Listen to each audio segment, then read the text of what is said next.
రాజకీయ పార్టీని నడపడం 10 సంవత్సరాల నుంచి రాజకీయ పార్టీని నడపడం ఎంత కష్టమో అని చెప్పి నరాలు పగిలిపోయేలా చిట్లు పోయేలా మాట్లాడుతున్నావు. ఎవడ పెట్టమన్నాడు స్వామి నిన్ను? రాజకీయ పార్టీ ఎవడ పెట్టమన్నాడు? నువ్వే ఉద్ధరిద్దామని వచ్చి జనసేన పార్టీ పెట్టావు. దానికి కుర్రోళ్ళు ఉర్రేతలు ఊగిపోయి నాలాంటి వాళ్ళు కూడా వచ్చి నీకు సపోర్ట్ చేయడం మొదలుపెట్టారు. కానీ నువ్వేం చేసావు? జనాల సమస్యలు పరిష్కరించాలా? జనాలతో ఎప్పుడు మమేకం అవ్వాలా? జనాల్ని వాళ్ళ కష్టాలు ఏమున్నాయి ఎప్పుడు ఏ రోజు తెలుసుకోవాలా? ఒక లారీ మీద వస్తావో ఏదో స్పీచ్ ఇస్తావు పోతావు.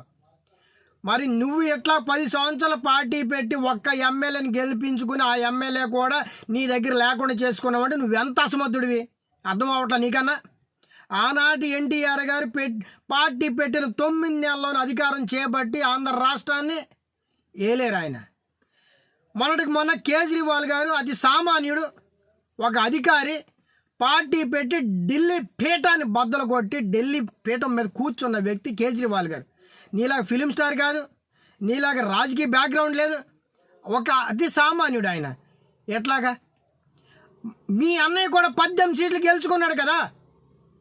నిబద్ధత ఉంటే రాజకీయం మీద నిబద్ధత, ప్రజలకి మేలు చేయాలన్నా నీకు ఏదో కన్సర్న్ ఉంటే తప్ప రాజకీయం చేయలేవు. జనాలు నిన్ను ఎత్తి మీద పెట్టుకోరు, మెప్పు పొందలేవు.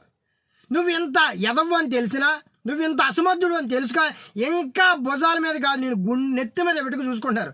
మళ్ళీ ఆ జనాల్ని నువ్వు తిడతావు వచ్చి, నన్ను 2 చోట్ల ఓడగొట్టారు, నా ఎంత బాధ ఉందో తెలుసు. ఎందుకు ఓడగొట్టరు? నువ్వు జనాల కోసం ఏం చేసావు? నువ్వు జనాల కోసం ఇది చేశానని చెప్పు. ఏమీ చేయవు, పౌడర్ వేసుకుని వచ్చి ఊగిపోతూ మాట్లాడుతూ మళ్ళీ నిన్ను నెత్తి మీద పెట్టుకున్నావు తిడతావు. నువ్వు నిన్ను ఎవడో ప్రశ్నించకూడదు. ప్రశ్నిస్తే వైఎస్ఆర్సీపీ కోవట్లు అంటావు నువ్వు. ఇది నీ పద్ధతి. నిన్నెవడా మోసేది? ఇంకా నిన్నెవడో అందలం ఎక్కించేది?